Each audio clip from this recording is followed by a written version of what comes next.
Hello, everyone. MTL Sports here. Episode 144. Super Bowl is in T minus 3 days.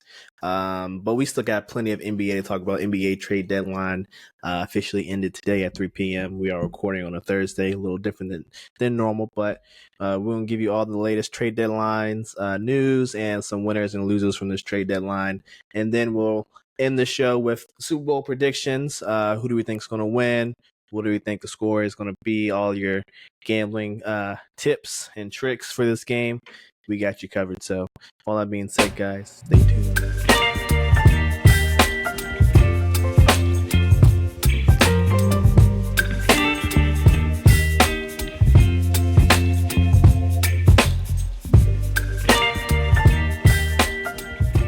We're back.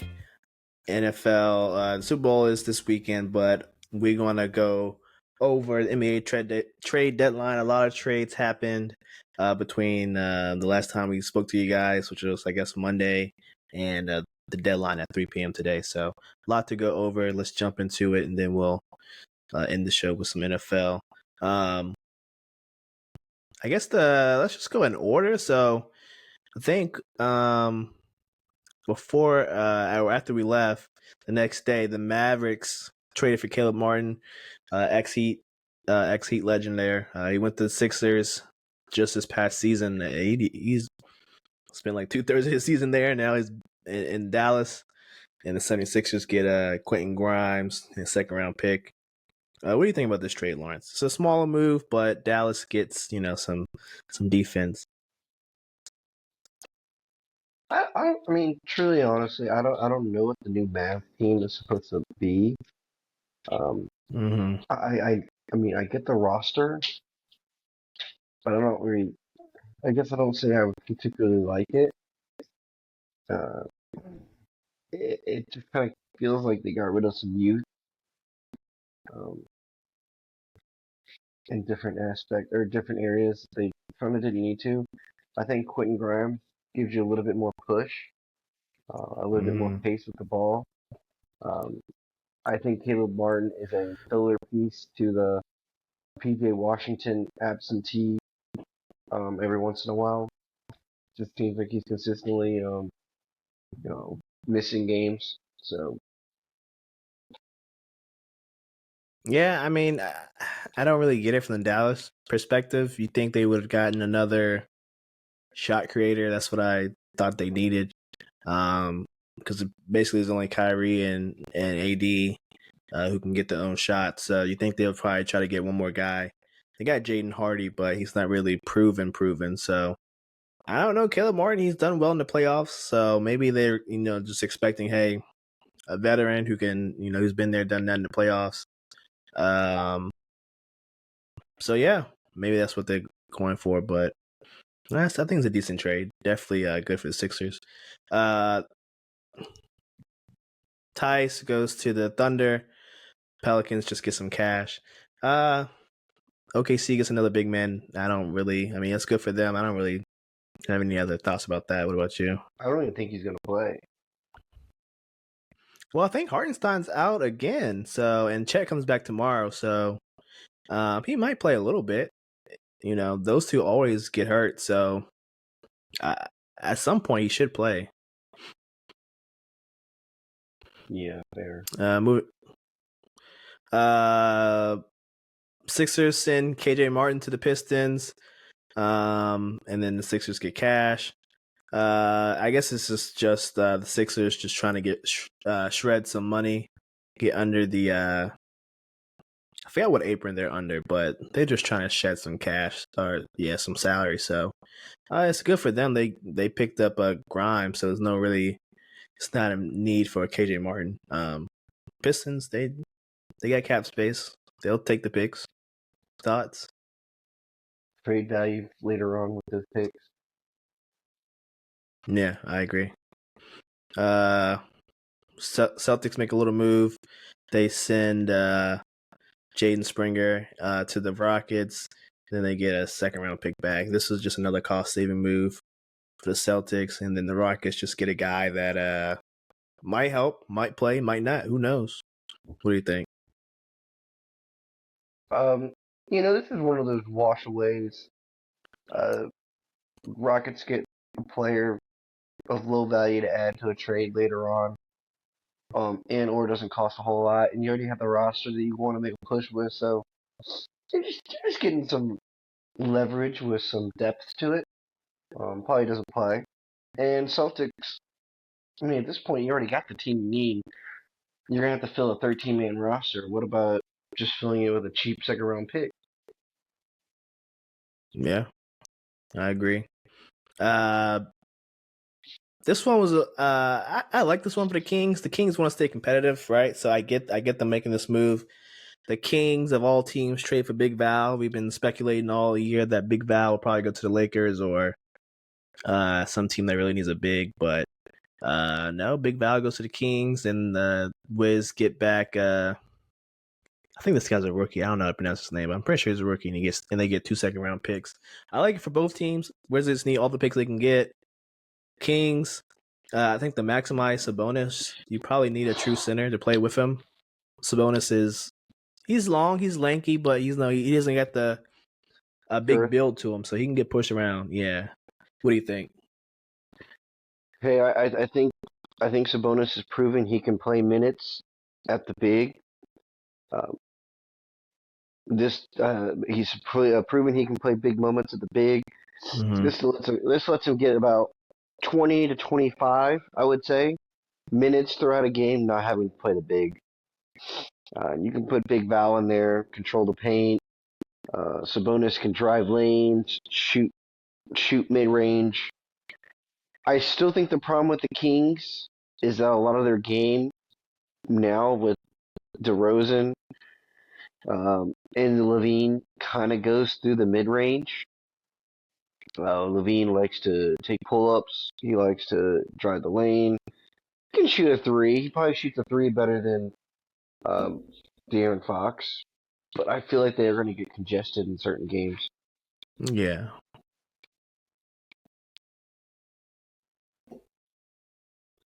Yeah, it's definitely a possibility. I think Levine does have a better 3-point percentage this year, at least, than De'Aaron Fox. So, but yeah, I think Big Val's a good addition.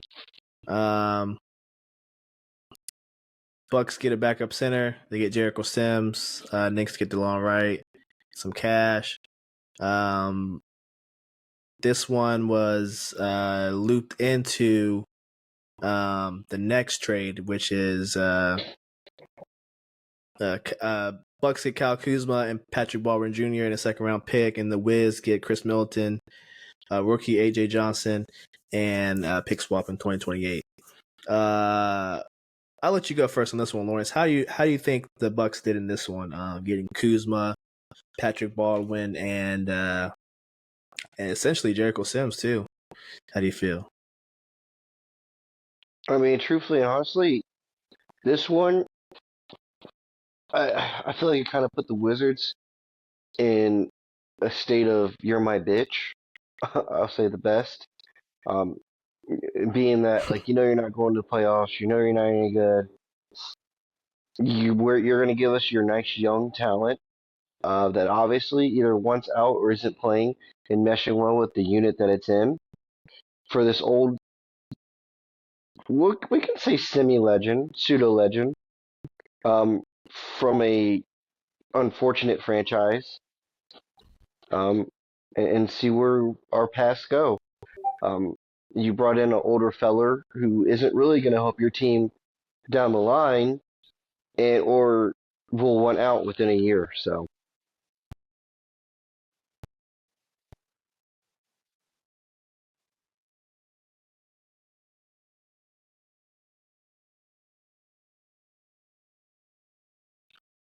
Yeah, I think decent trade for both teams. Like I said, Wizards, they need all the help they can get, and I guess Middleton expires in 2 years. AJ Johnson's a rookie, so that's some potential right there.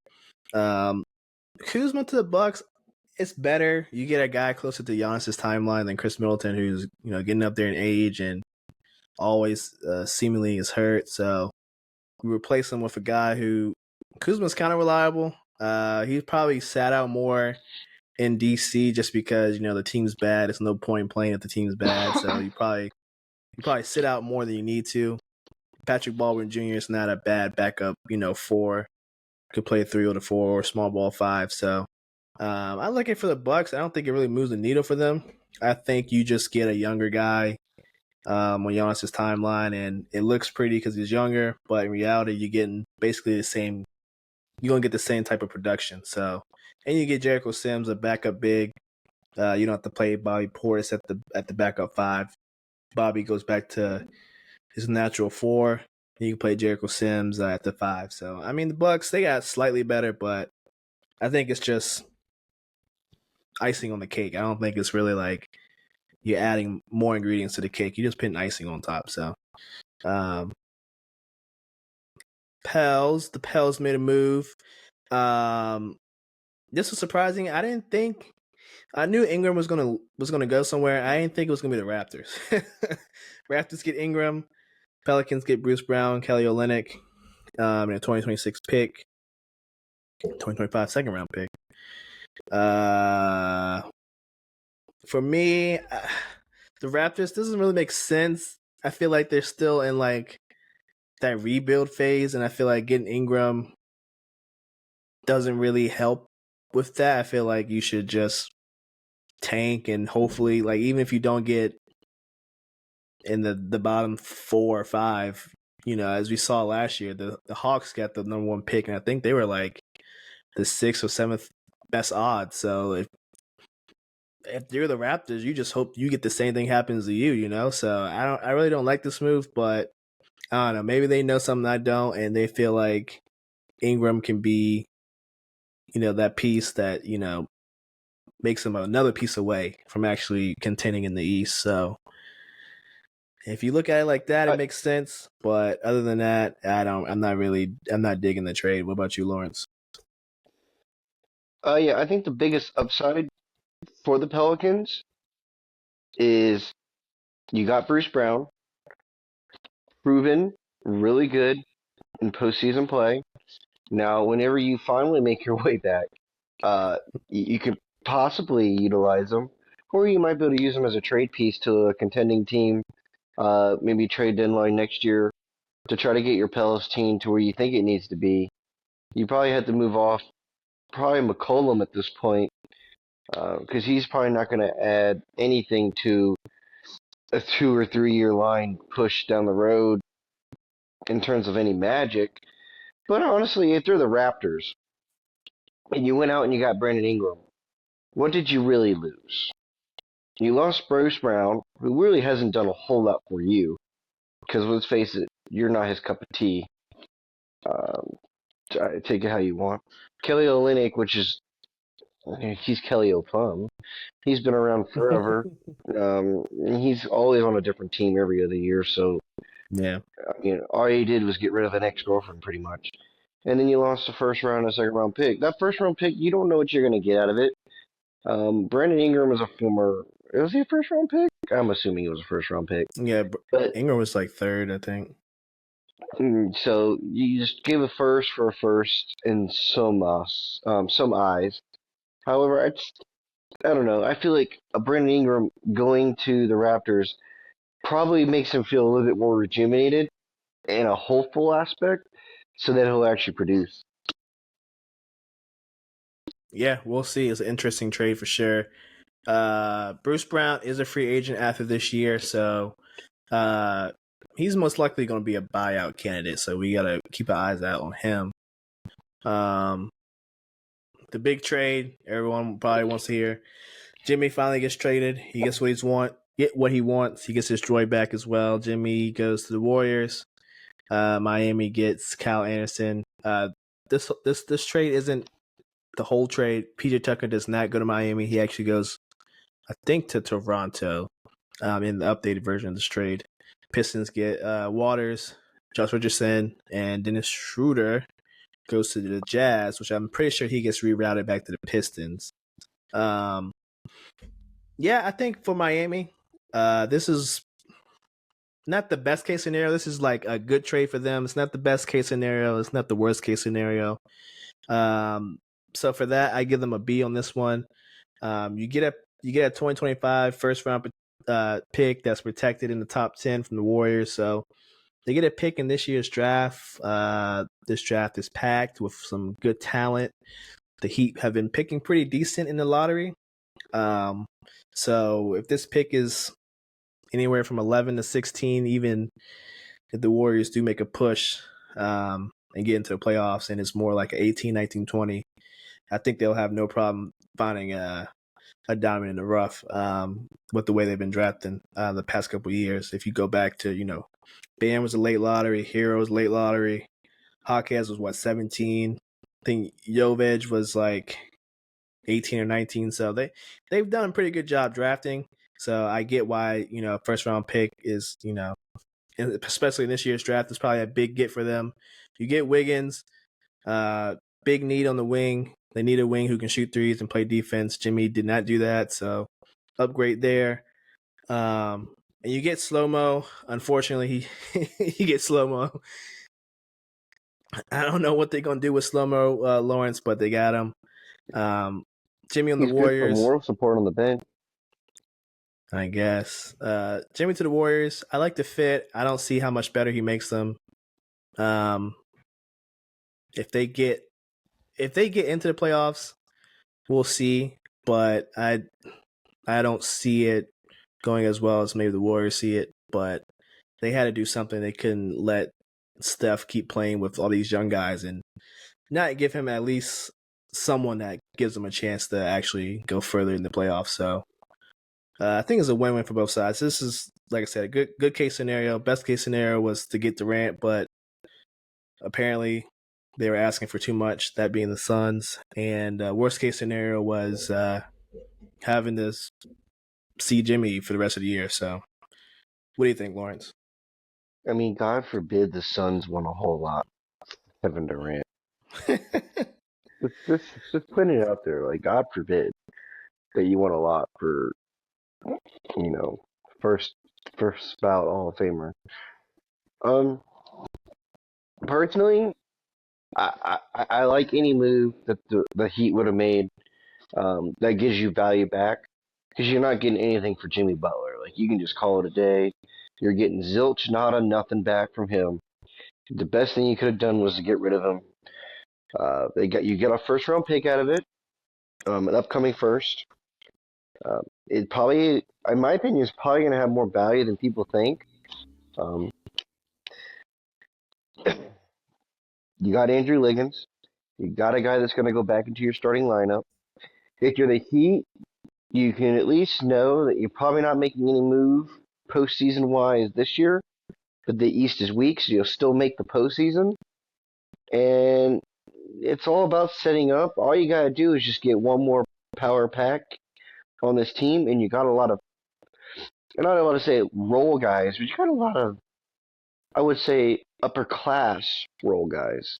Like you got a prolific scorer, you got a good big man, you got a good 3 and D, you got a lot of hustle guys, you got a pure 3 point shooter. There's pieces that a star would love to go and play there. I mean, maybe you draft them, maybe you trade your house lotto picks for the years to come to move up in the draft to get a guy who um, I guess pushes the needle for you, which I guess we'll see coming this NCAA tournament if any guys spark up like that. If you're the Pistons, like I guess you got Dennis Schroeder, that's pretty cool.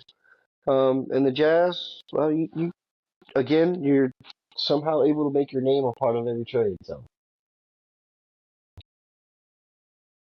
Yeah. Uh, Lakers at a center. Mark Williams from the Hornets goes to the Lakers. from Norfolk, Virginia. Hornets get Connect Four, Cam Reddish, and the Lakers' last pick in a pick swap in 2030. I like this for the Lakers. They get a big man, young. He can grow with Luke and LeBron, but he's a beast in limited minutes. He picks up big stats, so I like it for them. Hornets, you get a good prospect and connect, and you get a pick 6 years from now. So, what do you think, Lawrence? Well, the fact that this trade went down is honestly wild to me because you said that you personally thought that they need an athletic big. Yeah. Mark Williams is probably to a T, which you think or what you need for when you're saying athletic big. There's a lot of upside. The dude man gets 15 and 10. He averages 15 and 10 at the moment. And that's on the Hornets. With LeBron, maybe your rebounds go a little down. That's fine. Points wise, Luka lobbing it up to you and LeBron giving you easy assists. Your points should probably go up just a tad. Um, but if I'm the Hornets, I don't know. Personally, I don't feel like I got, in my opinion, a lot. I think I've got more of a cancer because Cam Reddish is just he, he's trash on any team, whatever team, any team he goes to. You might as well just just release them as soon as you took them. That should have just been like we didn't want it, but we got it. And then you're getting first round picks that aren't even of this decade. Like that's a decade from now. Oh, sorry, not a decade from now. That's next decade. That's 2030 and 2031. I get it. It's cool down the line, but it's trash. I kind of want something more now. I mean, you're supposed to be building your team for the next year, for the next year. That's building your team so far down the line. No one's even thinking about that right now. No one's even got a plan of what they're making for dinner tomorrow. And you're getting draft picks and excited for them 6 years away. Come on, man. And Dalton Connect. I mean, I guess you could have gotten excited about it from the first maybe 15 games of the season. Post first 15 games, I mean, it's not that impressive. I don't know. I think you should have because they're desperate. The Lakers are desperate to fill out holes that they think they had, and obviously a big hole they think they have is center, and they're coming to you and approaching you for your center, and this is all you really got for it was future first down the line. I didn't like it. Right. I mean, I get all that. Makes sense to me. Depending on if Luca stays, that 2031 pick might be it might be high 20s. So uh, yeah, I think this is you know kind of a losing situation for the Hornets for sure. Uh, Wizards get Reggie Jackson, which I think they already bought out. In the first round pick, Sixers get Jared Butler and 4 seconds. So basically just pick swaps and Sixers get a prospect. Basically, this is how I'm seeing this as Jared Butler, young guy. He played well in the Wiz, but as of recently, he didn't really get too many minutes. I didn't really see him on the court the past couple of games, especially games I've been to. So yeah, like for the Sixers, the Wiz, like I said, I'm gonna keep saying it. The more picks, the better for them. What do you think, Lawrence? I mean, I'm gonna agree with you. The more picks, the better. Um, I'm 50-50 with you. The Wiz, all you need is trade filler. Um, but the problem with the Wiz is like even like we're saying like oh they need all the picks they can get. They need all the trade fillers they can have. But nobody really wants to go there, and you still have the main problem of Jordan Poole. And honestly, the Wizards getting draft picks, years down the line, it makes more sense than the Hornets getting draft picks down the line. Because if we look at the Wizards, outside of Chris Middleton, like what attraction piece do you have to bring tickets in? Zero. Now that Kuzma's gone. Okay, maybe Jordan Poole. But we want him out. Like everyone wants him out. Like he's just ass.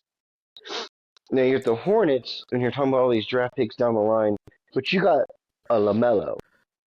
Yeah. Like you have something to bring in tickets. Honestly, the Wizards is just an absolute spiral at this point. You gotta get at this point. You gotta get into nitty gritty of the ownership being the problem. Uh, yeah, it's a bad season for them. I'm not going to blame them too much. They're trying to capture the flag, so I can't blame them too much. I would try to capture the flag too. Uh, Nurkic is on the move. He's been on the bench for the past couple weeks. They sent him to the Shadow Realm, which is the Hornets. Hornets get a 2026 first round pick from the Suns. Suns get Cody Martin, Caleb Martin's twin brother, and whoever this guy is. I don't know who he is. So um, yeah, this is something. I guess the Hornets need a starting center. They lost Hey, I Mark thought Williams. They lost hey, Nick I thought Richards. this So trade was a steal.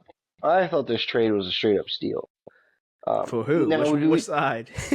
for the Hornets personally? Okay, I can see that. Reasons being, like I was just clowning and roasting them for. You're getting draft picks that don't mean shit to your franchise because they're 6 years down the road. At least this one actually has some value because you might still be able to use it while LaMelo's around. You're probably drafting LaMelo's soon-to-be replacement with it because he probably won't stay around with you. Um, but at least Nurkic can, try to because does he have a player option at the end of the season, or is he just a Uh, straight free agent? I think he does have an option for next year. It says 19.4 million. So at least Nurkic gets the value of having a LaMelo toss him up nice lobs. Um, he wasn't playing for the Suns, so his value was just decreasing game after game there. So if you're the Hornets, you can easily tell Nurkic, yeah, you're our filler piece till the end of the season. We're in the bad Eastern Conference. If we get lucky, we make a little bit of a run and we accidentally make the postseason. You put up numbers in the postseason and you can go get your bag next year. Or you can stay with us and we can get you a bigger bag the year after. Hey, I like it. Maybe, hopefully, it works out. Uh, Hawks trade Bogdanovich to the Clippers, and in return they get Terrence Mann, which I didn't think the Clippers would ever trade, but hey, after Luka get traded soon, I mean anybody's up, right? And they get Bones Highland. Maybe Bones gets some playing time in Atlanta. Um, yeah, the Clippers definitely won this trade. The Hawks are obviously, well, not obviously, but I guess they're tanking. I mean, we'll talk about it later on, but they trade Hunter, they trade Bogdanovich. They're two of their good scorers. Jalen Johnson's out for the year. Spurs have their pick this year, so I don't know. Maybe they're embracing the tank for the Spurs. I have no clue, but the Clippers won this one. This is pretty easy dub for them. What do you think? I do like the pickup for the Clippers. I think it adds a little bit more, I would say, spark offensively. Mm-hmm. And for the Clippers, you don't really need to worry about defense. You got Kawhi, who's back playing normal minutes. You got Batum. You got Zubac. Like you got defenders in that team. We kind of need a guy to come off the bench and score points. Mainly being because Norman Powell is now part of the starting unit most games. So I need someone to replace my Norman Powell that I once had on my bench. Now, is this a plug and place? Obviously not. Obviously not. However, it's a good move.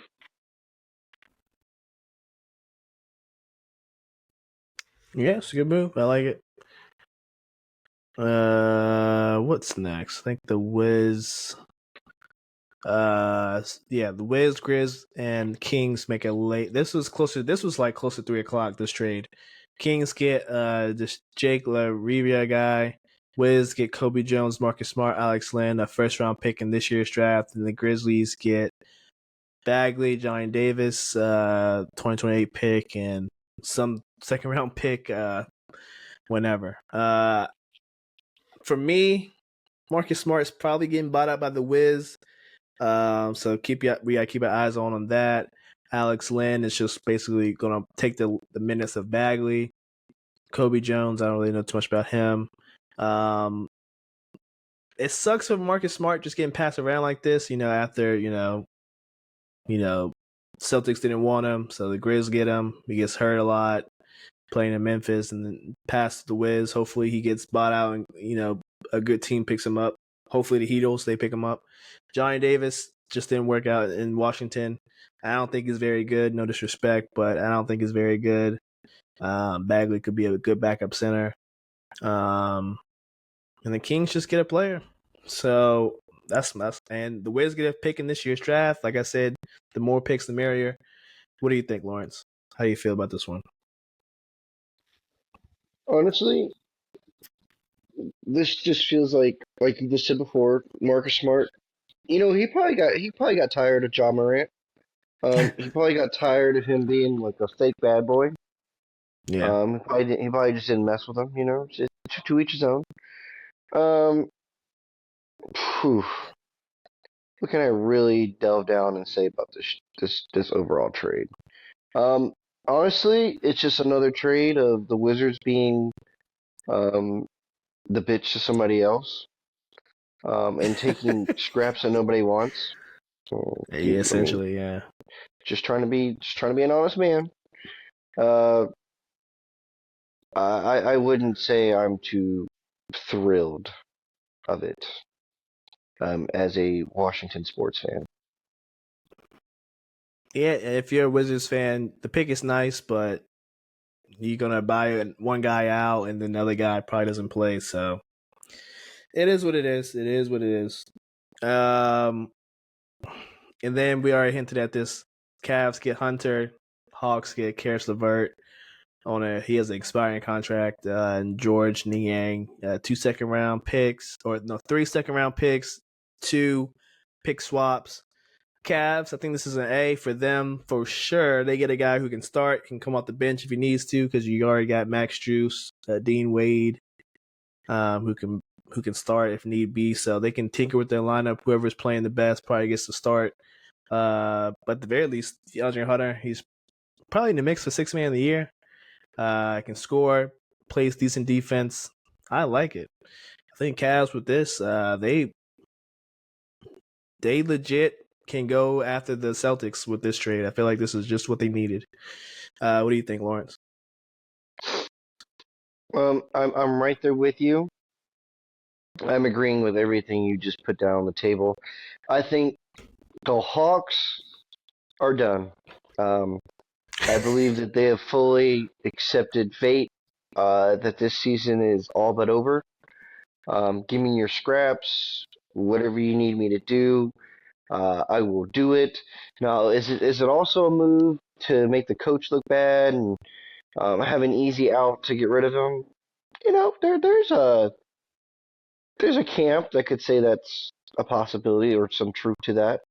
Um, and other ideas, maybe this was all a foreshadow that was probably coming anyways. But like I said, another team like the Hawks just saying, "All right, we'll be your bitch. Give us what you don't want."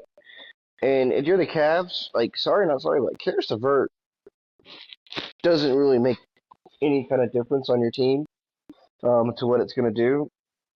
And I'm not saying DeAndre Hunter will, but at least there's that upside that he can. Yeah, that's very true. All right. If we had to pick winners and losers of this trade deadline, this is most of the trades. We didn't go over all of them. If you want to, see the rest of the trades, you go look for yourself. We can't do every single one, but if you had to pick winners and losers, who would your winner? Who would a winner be for this trade deadline, Lawrence, and who would be your loser? Some winners is definitely the Lakers. For sure, for Somehow they got sure. away with taking candy from children. Honestly, some losers. I'm really gonna go out there and I'm gonna point out like the Hawks, Wizards. Yeah, you become everyone's bitch. It is what it is. You just gotta have to move with those things. The Jazz, I'm gonna put as winners. Um, for no other reason other than half the time when I was looking through their trades, it just said cash, cash, cash, or they were just in every trade somehow for some other reason, and they weren't really giving up anything, which was just so odd. So good job for them putting their name on everything. I kind of like the Kings. I like the getting the Zach Levine. I like giving the Valanciunas and not really ever having to give up a whole lot for it. I like the Clippers. Bodon coming off the bench. I think it's really strong. But you also did something solid for those players that you gave up. Terrence Mann is going to move into a starting spot. Bones Highland never gets to play. He's finally going to get some playing time. Um, Hornets, I will have to give them. I'll have to end up just giving them a thumbs up. You got a lot of first round picks. A lot of them don't have, in my opinion, a lot of meaningful meaningness behind them. You can use them for trade value, so I guess they have something. I guess people do care about first round picks 20 years from now. All right, fair enough. Yeah, I'm with you. I got the Lakers as a winner. Lakers, coming out of nowhere, stealing Luca in the middle of the night from the Mavs, completely fleecing them. Um, allowed them to go out and get Mark Williams as well, a good young center. Love that for them. Spurs for sure, even though it was an uncontested layup, they are winners too. They got the guy that wanted to go there, who was going to go there probably, unless he went to Miami, or I think he wanted to go to Miami and somewhere else in the Rockets, if not the Spurs. So if he wasn't going to the Rockets or Miami, he was definitely going to go to the Spurs. This is an uncontested layup, and they fleeced the Kings. They kept their pick and the Hawks pick, and the Hawks is going to tank, so they get a shot at capturing the flag. Can you imagine Flag and Wimby on the same team? I don't want to, but it's a possibility. My last winner. Let's see here. Uh, yeah. I guess the Cavs. Like I said, the Cavs got better. They got the piece that potentially could put them over the top. So I can't hate on that. Losers, Suns. You only made one trade, and then you had all these rumors about trading Durant, and you wanted to trade Beal all season. Your locker room's a mess. You got to deal with that sometime for the rest of the season and the summer. So good luck with that. Um, the Kings, they're not really losers, but they could have done better. But the Hawks, they're losers. They're tanking for no reason. They don't have their pick. It's stupid. And the Trailblazers, they have a logjam at center, and they didn't address it. So that is another sign of incompetence from that front office. So poverty franchise stays in poverty. Uh, yeah. So NBA trade deadline. We're gonna wrap that up. Coming up next, we're gonna take a little break. Super Bowl Chiefs predictions Eagles this coming Sunday, up right up. February 9th in New Orleans. Right now, the books is basically a pick me, at least at ESPN. I'm assuming other places very similar. Matchup predictor has 56% on the Eagles. Lawrence, who do you have in this one?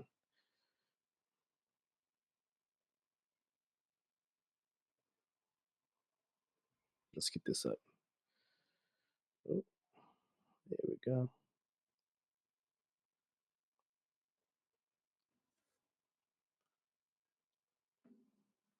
Can you hear me? Yeah, Or I can hear you. can you hear? Oh, can you hear me now? Okay. Yeah. So honest opinions. Honest opinions. I think the Chiefs are going to win. Um, I think it's just written in the stars that the three-peat happens. Kelsey proposes to Taylor Swift. The infinite money glitch continues for a few more years. Um, there's probably nothing more that people want. Well, okay, sorry. There's probably nothing more that the NFL thinks that people want is to see Yes. the big bad Eagle fans go down because, as most of us know, we all hate Eagles fans. They're so annoying. They're literally the worst. Chiefs fans are honestly pretty annoying too. but they're just not as toxic. So you have to give it up, and so many of them are just bandwagoners. So you just can just say, "Shut up, you little bandwagon." They don't even know what they're talking about, anyways. Uh, but you know, oh, I don't know. We like to prop up Kelsey as if he's some Captain America now because he dates Taylor Swift, but as if most of us don't actually care that she's anywhere to be had within the NFL realm at all. Like, I don't give a damn.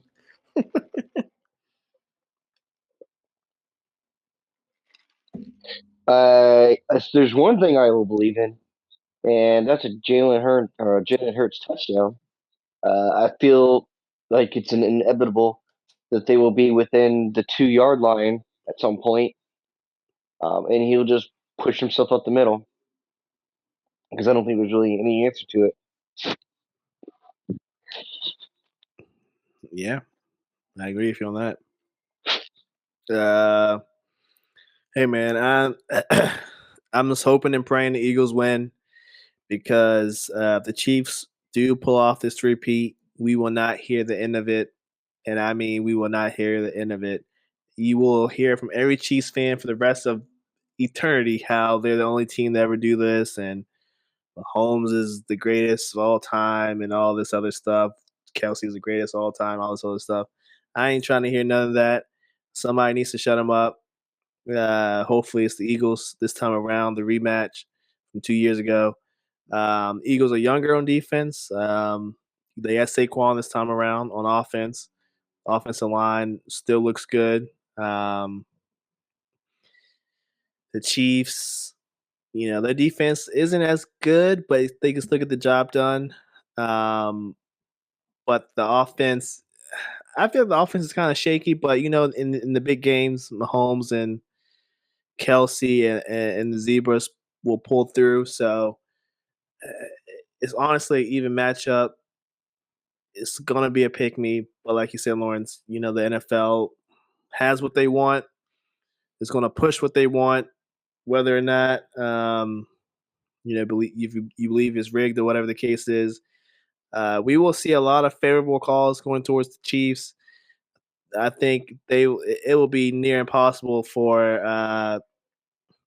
the Eagles to overcome all that that's going to come their way from questionable calls, some non calls or should be calls, things of that nature. So it's honestly going to come down to who has the ball last. Hopefully, the Eagles have the ball last and can do what Josh Allen couldn't do and drive down the field with little to no time left, and put the Chiefs away for once and for all.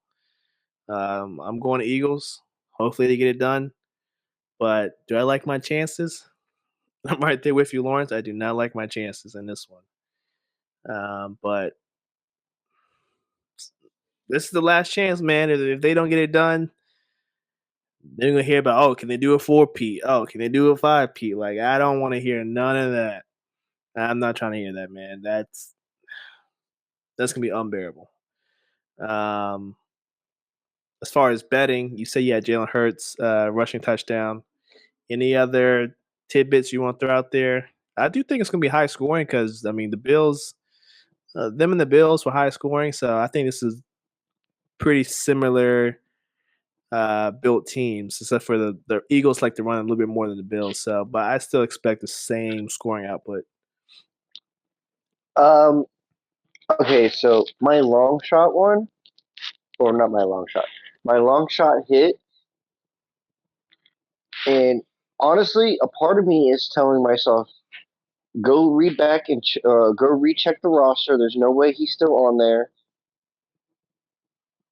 but isn't Valdez Scantling still on the team? No, sorry, not Valdez Scantling. Juju Smith-Schuster still on the team? Yeah, Yeah, I give me a Juju Smith-Schuster touchdown, anytime touchdown scorer. You got to throw a long shot out there. It doesn't really matter if you're the Chiefs wide receiving group. He's gonna get you the ball eventually. So if I had to take a long shot for any player, it would either be a Noah Gray or a Juju touchdown score. Fair enough. I think we're gonna see 2 Jalen Hurts touchdowns. So I'm gonna go Jalen Hurts 2 tubs. Whatever the odds of that are for, I'm gonna go that for my long shot. Um, I just don't think they won't give it if it's close to the goal line, like you said, they're not gonna give it to Saquon. They'll let Jalen push it in.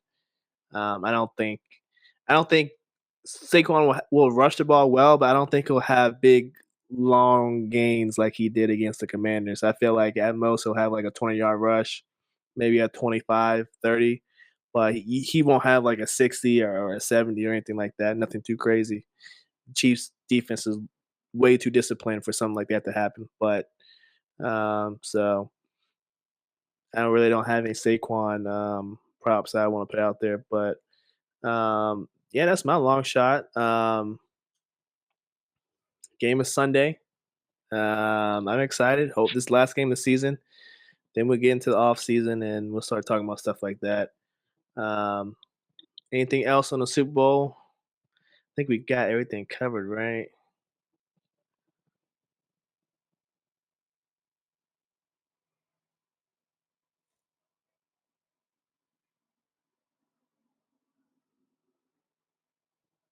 Personally, for me, I'm a little bit more excited about the MMA fights the night before Oh, this than I Saturday, am yeah. the actual Super Bowl.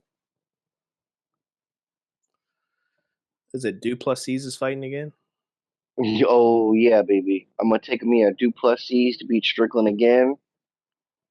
Uh, he's a minus 230 right now. Um, Honestly, I'm gonna take Suarez to beat Zhang Lang or Zhang Li. Um, I just think Suarez has her. She's undefeated. Lei has proven that she can be knocked out. She likes to grapple with people, and Suarez has proven that she's a tough broad. Like she's just strong overall. Um, I like Teixeira to beat Tafa. Honestly, Tafa is the only reason he's still popular at all is because he's from Australia and he's almost always on every Australian fight card, but he's just not that good. Um, if you want to be completely honest, um, and uh, I probably like Jake Matthews to be the only Australian to pull through.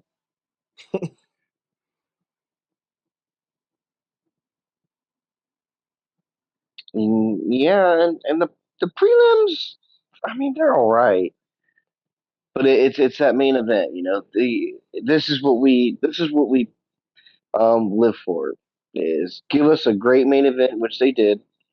If I was taking the main event, I'm taking a Duplessis, I'm taking a Suarez, and I'm taking a Jake Matthews, and I'm taking a Teixeira.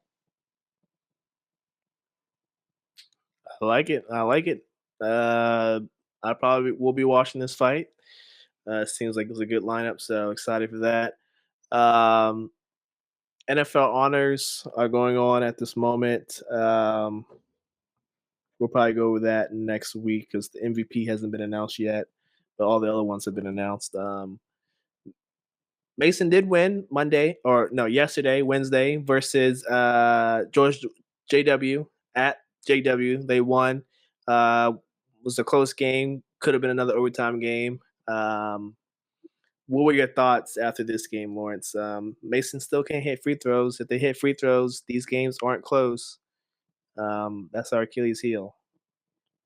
Honestly, it feels like a lot of guys are out there running cardio, um, game after game. Um, it also feels like there's a lot of bonehead mistakes. Uh, our centers need to be shooting 10 straight free throws before they leave. No one else can leave practice until they hit 10 straight free throws. Yep. Um, that'll keep them, they're going to get good eventually when guys get pissed off. They can't go, um, hit up that chica that's hitting them up on the hall uh, because their homeboy can't hit a free throw. It's free for a reason. And they got This to is stop true. playing these close games. I was looking ahead at the schedule, and honestly, I'm more scared of the St. Joe's game the week before the VCU game than I am the VCU game because it's a prime spot where if we can get past Rhode Island, which we probably will because it's at home, and we'll want revenge, and you're going to go against St. Louis, which, and no offense, but in A10, St. Louis is no slouch. They're doing pretty decent. They're probably amongst the best competition we have besides VCU.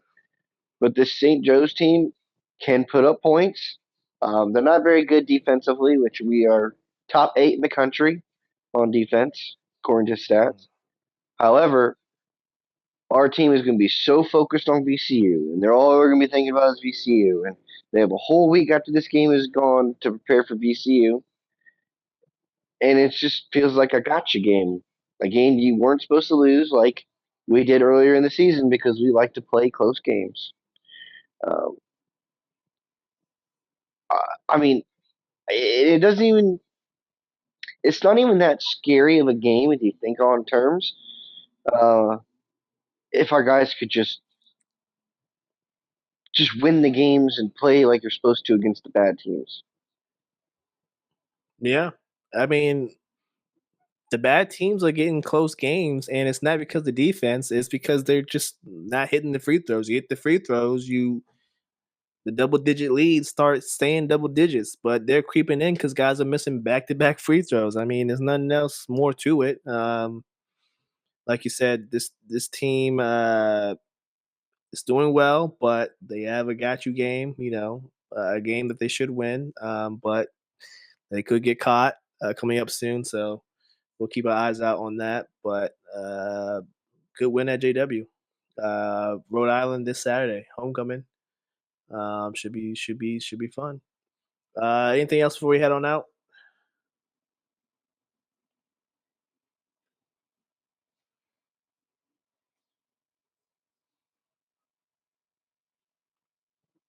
Well, no, that's it for me. I don't know why my thing just didn't go off there. All good, all good. All right. Well, with that, we'll leave you guys. Enjoy Super Bowl, MTL Sports, episode 144. We'll see you next week. Hopefully the Chiefs don't win. We'll find out next week, though. See you guys. Peace out.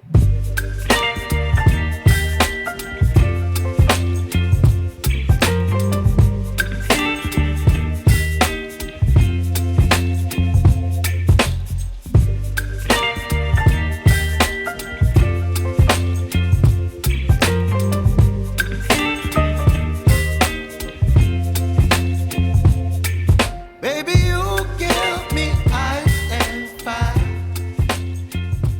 You're giving me wings.